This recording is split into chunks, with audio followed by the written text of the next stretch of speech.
Good morning students. तो आज हम अपने प्रोजेक्ट रिपोर्ट के बारे में पढ़ेंगे। हमारा टॉपिक रहेगा मल्टीपल कंट्रोल रिमोट स्विच। ठीक है, तो इसमें जो है प्रोजेक्ट रिपोर्ट है हमारी मल्टीपल कंट्रोल रिमोट स्विच। इसमें क्या होता है, एक तो आज हम देख सीखेंगे कि हमें जो क्या ना हमारी जो प्रोजेक्ट रिपोर्ट है वो कैसे बनती है। ठीक है, और हम देखेंगे कि इसके अंदर होता क्या है। इसको हम ब्रीफली हम जो है डिस्कस करने वाले हैं मल्टीपल कंट्रोल रिमोट स्विच के बारे में। तो सबसे पहले हमारे किसी भी प्रोजेक्ट में हमारा सबसे फर्स्ट पेज होता है जिसपे हमारी जो यूनिवर्सिटी का लोगो या फिर हमारी यूनिवर्सिटी का नाम लिखा होता है, हमारा टॉपिक का नाम लिखा होता है।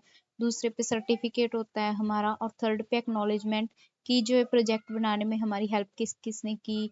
ठीक है, जैसे हमारी फैमिली, हमारे फ्रेंड्स, उसके उसके लिए हमारे टीचर्स। ठीक है, उसके लिए होता है ये एक्नॉलेजमेंट। तो अब इस प्रोजेक्ट के जो है कंटेंट की बात करेंगे तो इसमें चैप्टर 1 होगा इंट्रोडक्शन। किस टॉपिक के ऊपर? जो हमारा मल्टीपल कंट्रोल रिमोट स्विच है उसका इंट्रोडक्शन, उसका सर्किट डिस्क्रिप्शन, उसके अंदर कंपोनेंट्स जो जो यूज हुए उसके बारे में, प्रोजेक्ट की डेवलपमेंट, हमने प्रोजेक्ट बनाने में क्या क्या यूज किया, सबसे पहले हमारे स्टेप्स क्या रहे। तो वो जो पूरी डिटेल है वो हम चैप्टर 4 में डिस्कस करेंगे। और चैप्टर 5 में टेस्टिंग एंड ऑब्जर्वेशंस। यहाँ पे जो हमारा प्रोजेक्ट बनेगा, हमारा सर्किट बन गया होगा, वो कैसा, उसकी जब टेस्टिंग करते हैं। ठीक है, और ऑब्जर्वेशंस जो हमने क्या क्या ऑब्जर्व किया। स्कोप ऑफ इम्प्रूवमेंट, हमारे प्रोजेक्ट में क्या क्या जो है कमियां हैं जिनको हम ठीक कर सकते हैं या फिर कुछ एडिशन कर सकते हैं, वो होता है स्कोप ऑफ इम्प्रूवमेंट। और उसके बाद आती है रेफरेंसेस। रेफरेंसेस मतलब कहाँ से आपने जो इन्फॉर्मेशन है जिसके बारे में सर्किट डायग्राम या वगैरह है, किस बुक का हेल्प लिया आपने, किस इंटरनेट से, कौन सी साइट से जो है आपने हेल्प ली, उसकी जो है डिटेल्स यहाँ पे लिखते हैं। तो चैप्टर 1 में हम पढ़ेंगे इंट्रोडक्शन, कि हमें देखते हैं कि मल्टीपल कंट्रोल रिमोट स्विच है वो क्या क्या काम करता है। ठीक है, उसके बारे में हमारी इंट्रोडक्शन होती है। आप इसका स्क्रीनशॉट भी ले सकते हैं। अगर आपको ये पीडीएफ चाहिए है तो आप कमेंट बॉक्स में डाल देना, मैं आपको ये पीडीएफ जो है शेयर कर दूंगी।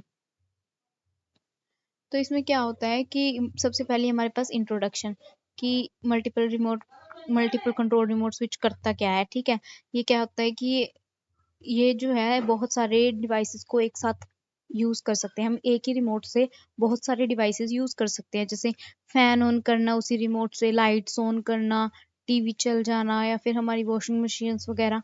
तो इन सब का कनेक्शन हम अपने रिमोट से करेंगे ताकि जो है हमारे रिमोट से मल्टीपल मतलब बहुत सारी चीजें चल सकें। तो उसकी अब एप्लीकेशंस, ये एप्लीकेशंस है कि उसको हम यूज़ कहाँ करेंगे। होम लाइटनिंग के लिए कर सकते हैं। ठीक है, एंटरटेनमेंट सेंटर के लिए, लाइट्स के लिए, कि एक स्विच, एक ही रिमोट से हमारे घर की जो है लाइट्स को हम कंट्रोल कर पाएँ या टीवी सिस्टम को कंट्रोल कर पाएँ। इंडस्ट्रीज़ में काफ़ी यूज़ होता है मशीन्स को ऑपरेट करने के लिए, ताकि सेफ्टी भी रहती है, क्योंकि हमें जो है हमें डायरेक्ट कॉन्टैक्ट नहीं बनाना होता करंट के साथ। ठीक है, स्विच को ऑन नहीं करना होता। सिक्योरिटी कैमरास में हम इसका यूज़ कर सकते हैं। किचन एप्लियंसेस में हम यूज़ कर सकते हैं रिमोट का। ठीक है, ऑफिस ऑटोमेशन में, हॉस्पिटल पेशेंट मॉनिटरिंग में, और जो लोग होते हैं वो इधर से मतलब खुद से उठ के नहीं जा सकते। ठीक है, खुद से या फिर ऑन लाइट्स ऑन ऑफ नहीं कर सकते, तो उनके लिए रिमोट से कंट्रोल करना काफ़ी आसान हो जाता है और बेटर भी रहता है। तो पेशेंट्स के लिए भी यूज़ होता है। एग्रीकल्चर इरिगेशंस के लिए, यानी फार्मिंग के लिए, जैसे बहुत सारे पानी के पाइप्स लगा सकते हैं, तो रिमोट से ही जो है हम सभी लोकेशंस की पाइप्स को ऑन कर सकते हैं। जिस लोकेशन पे हमें चाहिए है वहाँ पे जाने की ज़रूरत नहीं पड़ती। ठीक है, स्मार्ट कार चार्जिंग के लिए। एडवांटेजेस के रिमोट के एडवांटेजेस क्या है? कन्वीनियंस है। ठीक है, हमें जो है बहुत ज़्यादा मल्टीपल डिवाइसेस को क्या कर सकता है, मल्टीपल डिवाइसेस को ये कंट्रोल कर सकता है, थोड़ी चाहे डिस्टेंस, मतलब एक लिमिटेड रेंज के अंदर डिस्टेंस कितना भी हो। एनर्जी एफिशिएंसी अच्छी है, सेफ्टी है, टाइम सेविंग है, हमारा टाइम बचता है, फ्लेक्सिबिलिटी है, हम कंट्रोल को कहीं, हमारे अपने डिवाइसेस को कहीं से भी एक जगह बैठ के कंट्रोल कर सकते हैं। ठीक है, स्पेस ऑप्टिमाइजेशन है। ठीक है, एक ही रिमोट में अब सारा सर्किट आएगा तो क्या होगा कि जो वायर्स हैं इनका यूज कम हो जाएगा और फ्लेक्सिबल और स्पेस जो है कम लेगा। सिक्योरिटी करता है, कस्टमाइजेशन, असेसिबिलिटी, इंटीग्रेशन। ठीक है, और डिसएडवांटेजेस के यहाँ पे जो है customization, tailor settings to personal preference और ऑपरेशनल नीड्स। हम अपनी सेटिंग के हिसाब से इसकी जो है सेटिंग चेंज कर सकते हैं कि हमें इस डिवाइस से क्या कनेक्ट करना है।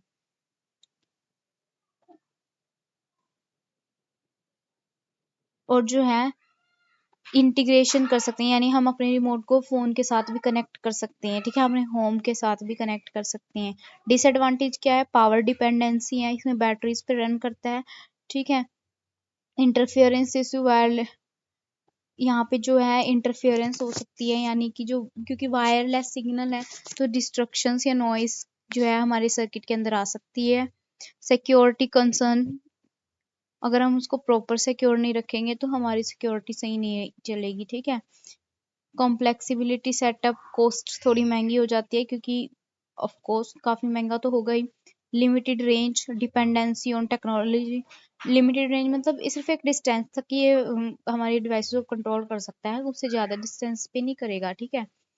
कंपैटिबिलिटी इशू, मेंटेनेंस रिक्वायरमेंट, हमें अपनी रिमोट को मेंटेन करना होता है, उसकी रेगुलर चेक करना पड़ता है, ठीक है, गंदा नहीं होने देना होता। रिस्क ऑफ मिसप्लेसमेंट, अगर हम कहीं पे रख के भूल गए तो वो भी जो है इसके लिए इसकी जो है डिसएडवांटेज है। उसके बाद हम बात करेंगे इसका circuit description. Circuit description means जैसे ये रहा हमारे मल्टीपल कंट्रोल रिमोट का सर्किट डिस्क्रिप्शन, ठीक है। यहाँ ये रहा हमारा जो है मेन जो है इसका सर्किट। अब इसमें क्या है, ये जो है इसका जो वर्किंग दे रखी है यहाँ पे आप देख सकते हो इसको, यहाँ पे वर्किंग है कि ये काम कैसे कर रहा है। ये हमारा यहाँ पे ट्रांसमीटर, एक ट्रांसमीटर और रिसीवर है। यहाँ पे एक रिसीवर ट्रांसमीटर लगा हुआ है, यहाँ से जो है हमारी ट्रांसमिट करेगा ये सिग्नल, और यहाँ पे एक रिसीवर लगा होता है, ये यहाँ पे रिसीवर लगा होता है, उस ट्रांसमिट सिग्नल को ये रिसीव करता है, और हमारा जो है सर्किट जो है यहाँ पे डिवाइसेस लगे होते हैं, जैसे फर्स्ट डिवाइस फिर सेकंड डिवाइस, और जो भी जैसे ही सिग्नल आता है तो हमारा जो है कनेक्ट जो भी कनेक्शन हो रखा होगा उस हिसाब से वो जो है वो डिवाइस जो है ऑन हो जाता है, ठीक है। ये है कि हम इस जैसे कौन कौन से सिग्नल्स हैं, टच प्लेट्स का यूज़ कर सकते हैं, कोर्डलेस बेल का यूज़ कर सकते हैं, और यह पावर सप्लाई रिमोट बनाने के लिए जो हमें पावर सप्लाई की ज़रूरत होती है, 1+5 वोल्ट के लिए की ज़रूरत होती है, और 1+14 यहाँ पे जो लगा हुआ है स्टेप डाउन ट्रांसफॉर्मर लगा हुआ है, क्योंकि 230 AC वोल्टेज है। हमें अपना रिमोट कंट्रोल जो है किस पे काम करेगा, एक 14 वोल्ट पे, एक 5 वोल्ट की बैटरी पे, ठीक है, और वो DC होएगी। तो यहाँ पे जो है हमने ट्रांसफॉर्मर लगा दिया जो इसकी वोल्टेज को डाउन करेगा, and then full wave rectifier जो इसको डीसी में कन्वर्ट करेगा, और एक फिल्टर जो हमें जो है फाइन 14 वोल्ट की देगा। उसके बाद हम एक आईसी लगा देंगे 7805 वोल्टेज रेगुलेटर, ये 14 से कन्वर्ट करेगा 5 में, और 14 हम आगे देंगे जहाँ पे हमारे सर्किट को नीड होएगी, और 5 हम देंगे अपने ट्रांसमीटर को, ठीक है। उसके बाद आते हैं चैप्टर 3 कंपोनेंट्स या description list of components use. जैसे यहाँ पे आप देख सकते हो ये जितना जो सामान लगा हुआ है, जो ये कंपोनेंट्स लगे हुए हैं, इसके बारे में जो यूज हुआ वो चीज़ें। तो यहाँ पे ये IC 7805567401, ये नैंड गेट IC यूज हो रखी है। BC ट्रांसिस्टर कौन कौन से यूज हुए हैं, डायोड कौन कौन सा यूज हुए हैं, रेजिस्टेंसेस कौन कौन से यूज हुए हैं, प्रीसेट या फिर वेरिएबल रेजिस्टेंस कौन कौन से, कैपेसिटर कितनी वैल्यूज के, मिस और जो है मिसलेनियस यानी स्विचेस कितने के हैं हमारे पास, रिले कितने के पड़े, वो जो है यहाँ पे लिखा हुआ है। तो सबसे पहले हम बात करेंगे जो ये हमने कंपोनेंट्स लिखे हैं इनके बारे में अगर हम डिस्कस करें, तो यहाँ पे सबसे पहला आता है CD4011। ये एक नैंड गेट IC होती है। इसमें क्या होता है कि 14 पिन IC होती है जिसमें 4 नैंड गेट लगे होते हैं, फर्स्ट और सेकंड की इनपुट, देन सेकंड थर्ड से आउटपुट, फिफ्थ और सिक्स से इनपुट, फोर्थ से आउटपुट, 8 और 9 से इनपुट, 10 से आउटपुट, और यहाँ पे 10 और 11 से आउटपुट, 13 और 12 से इनपुट, ठीक है। नैंड गेट क्या काम करता है, यहाँ पे पिन कॉन्फ़िगरेशन दे रखी है इसकी,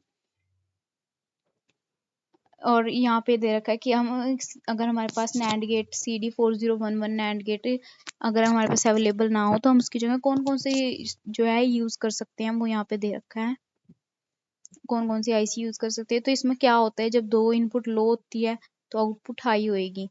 जब हमारे पास लो आउटपुट होएगी, एक इनपुट लो और एक हाई होएगी तो आउटपुट हाई होएगी।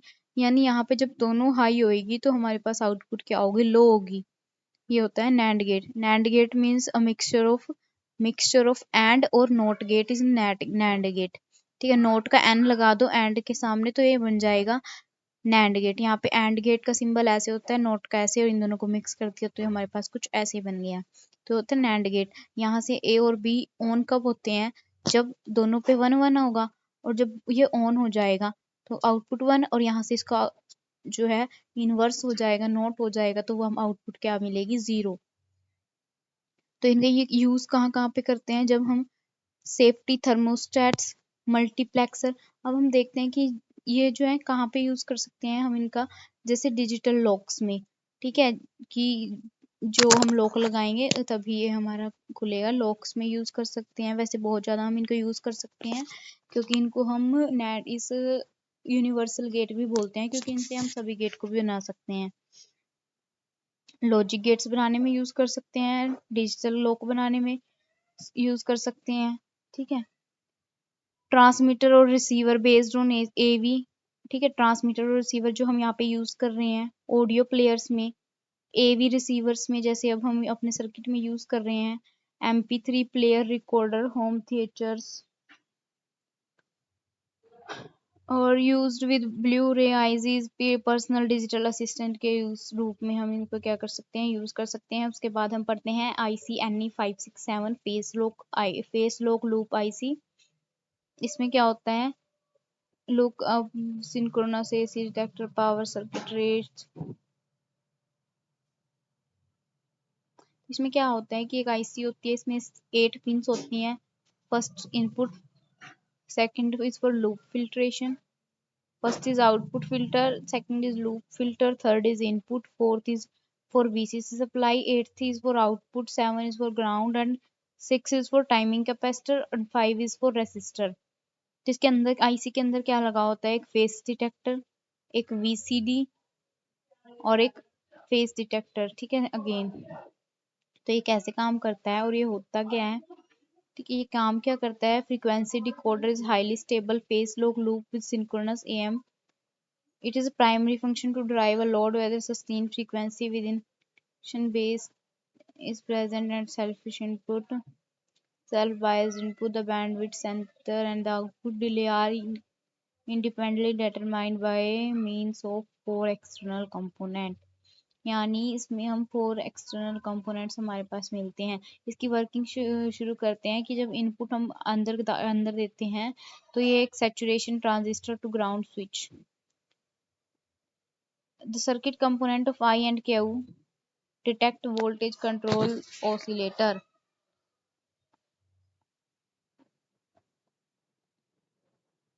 यहाँ पे I and Q ये दो हैं। यहाँ पे आप देख सकते हो इसके फीचर्स और इस IC के बारे में।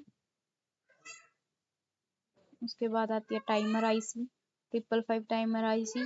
इसमें 3 रेजिस्टेंस लगे होते हैं 55K के, इसीलिए उसको हम 555 बोलते हैं। ये इस IC का पिन कॉन्फ़िगरेशन है। किसी भी डिवाइस का हम अगर यूज़ करना है तो सबसे पहले उसका नाम, उसके बारे में कि वो होता क्या है, फिर उसकी वर्किंग, उसके फीचर्स, उसके एप्लीकेशंस, और उसके इक्विवेलेंट अगर कोई IC है तो उसका नाम लिखते हैं। 555 टाइमर IC, इसके बारे में कुछ लिखा। उसके बाद इसकी पिक्चर या पिन कॉन्फ़िगरेशन के बारे में लिखा। इसमें जो पिन्स हैं वो क्या क्या काम कर रही हैं वो लिखा। उसके बाद उसके एप्लीकेशंस, फीचर्स एंड उसके इक्विवेलेंट अगर कोई है तो। अब हम बात करेंगे ट्रांजिस्टर B108 NPN ट्रांजिस्टर। यहाँ पर ये इसकी ट्रांजिस्टर के बारे में लिखा है, इसकी पिक्चर्स और उसकी पिन कॉन्फ़िगरेशन, बेसिक वर्किंग क्या होती है NPN ट्रांजिस्टर की वर्किंग लिख दी। ठीक है, जो यहाँ पे डायोड्स वगैरह जो मतलब PN जंक्शन बन जाते हैं। ठीक है, उसके फीचर्स, इक्विवेलेंट ट्रांजिस्टर और एप्लीकेशंस। इसी तरह अगला SL100 NPN ट्रांजिस्टर, यहाँ पे ट्रांजिस्टर के बारे में लिखा, उसकी पिक्चर और उसके pin configuration, features, applications, then BC558 NPN transistor, BC558 features, equivalents, ठीक है, हम ऐसे लिखेंगे। उसके बाद रेसिस्टेंस जो हम यूज करते हैं, रेसिस्टेंस के बारे में पूरा पैराग्राफ यहाँ पे, जो जैसे हम कलर कोडिंग करते हैं पूरा। कैपेसिटर, कैपेसिटर क्या होता है, टाइप्स ऑफ कैपेसिटर जितने भी होते हैं, ठीक है, यूजेस ऑफ कैपेसिटर के कौन कौन से यूज होते हैं, फिर हमारे सर्किट में कौन कौन से मल्टीपल कंट्रोल रिमोट बनाने में कौन कौन से हमारे पास कैपेसिटर यूज हुए वो यहाँ पे हैं। उसके types of variable resistance, variable resistance के कितने टाइप्स होते हैं वो लिखा, पोटेंशियोमीटर होता है हमारे पास, रियोस्टेट होता है, और आजकल चल रहे हैं डिजिटल रेसिस्टर, वो भी होता है, ठीक है। उसके बाद हमने पढ़ा स्विचेस, स्विचेस के बारे में लिखा, उसके टाइप्स के बारे में। उसके आप चाहे तो जैसे मैंने लगा रखी है सबकी एक एक पिक्चर जो है यूज कर सकते हैं। उसके बाद रिले, मेरा टॉपिक रिले, हमारा जो नेक्स्ट कंपोनेंट यूज हुआ इसमें रिले, रिले की वर्किंग, रिले के बारे में बता दिया, उसकी पिन कॉन्फ़िगरेशन, उसकी वर्किंग, उसके एप्लीकेशंस, ठीक है, एंड कनेक्टिंग वायर्स जो हमारे बहुत ज़रूरी होती हैं किसी भी सर्किट को बनाने के लिए। उसके बाद हम पढ़ेंगे प्रोजेक्ट डेवलपमेंट, हमारा चैप्टर 4 होएगा। प्रोजेक्ट डेवलपमेंट हमने मतलब शुरू कैसे अपना प्रोजेक्ट बनाना शुरू करा। तो सबसे पहले हमें zero size PCB, zero PCB लेते हैं, एक पीसीबी लेते हैं। उसके बाद उस पीसीबी पे हम अपना प्रिंट आउट निकलवाते हैं, लेआउट ऑफ सर्किट। ऐसे हमारे जो मल्टीपल कंट्रोल रिमोट स्विच का जो लेआउट है वो ये इस तरीके से है। उस पर जो कंपोनेंट्स ऐसे लगाने हैं, ठीक है, ऐसे हमारे उसके ऊपर कंपोनेंट जो है प्लेस करने हैं। अब प्रिंट होने के बाद सबसे पहले हम जैसे प्रिंट लगा दिए, प्रिंट हो गया है हमारे पास, तो प्रिंट होने के बाद हमने जहाँ जहाँ पे होल्स दे रखे हैं ना, इसमें हमें जो है अपने कनेक्शन करने होते हैं, तो इसके लिए हम ड्रिल करते हैं, इनमें होल्स करते हैं। तो उसके लिए हमारा नेक्स्ट स्टेप होता है पीसीबी ड्रिलिंग। तो उसको ड्रिल करने के लिए दो टाइप्स होते हैं, एक मैकेनिकल, एक लेज़र। तो मैंने जो की थी वो मैकेनिकल है, तो मैंने दोनों के बारे में बट लिख दिया, ठीक है। तो यहाँ पे उसके बाद हम ड्रिल करने के बाद हम एचिंग सॉल्यूशन में डालते हैं, ठीक है। उससे जो एक्स्ट्रा कॉपर होता है हमारी पीसीबी के ऊपर वो निकल जाता है। ये उसके कुछ तरीके हैं कि किस तरीके से हम एचिंग कर सकते हैं मशीन में डाल के। और ये मशीन जो मैंने यूज़ की थी अपनी प्रोजेक्ट बनाते टाइम, तो सोल्डरिंग करते हैं हम अपने कंपोनेंट्स को। जब हमारी ड्रिलिंग हो जाती है, एचिंग हो जाती है, तो हम अपने कंपोनेंट्स को सोल्डर करना शुरू कर देते हैं। जहाँ जहाँ पे हम उसको सोल्डर मीन्स कनेक्शन, कनेक्शन अपने जो हमारे हमारे जो कंपोनेंट्स हैं उनका कनेक्शन, ठीक है, वो करना शुरू कर देते हैं। उसके लिए हमने ये मशीन यूज़ करते हैं। और एक वायर्स, सोल्डरिंग वायर, ये वायर जो है मेल्ट हो जाती है, फ्लक्स। और डीसोल्डरिंग मतलब डीसोल्डरिंग यहाँ पे आप देख सकते हो।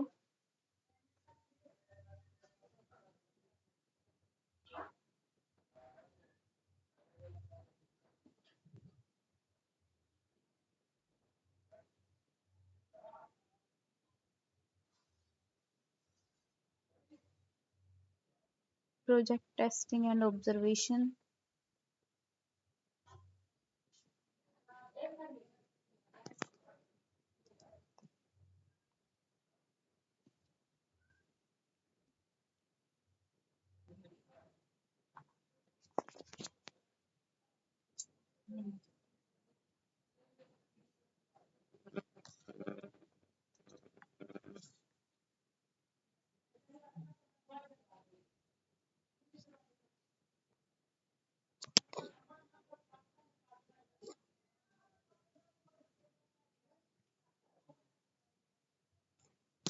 तो इस तरह से हमने सब के बारे में पढ़ा। और अगर आपको चाहिए वो ये जिसकी फोटो स्टेट है मैं आपको भेज सकती हूँ, आपको पीडीएफ भेज दूंगी, आप कमेंट करके बता देना, ठीक है। Thanks for the video, thanks for watching the video.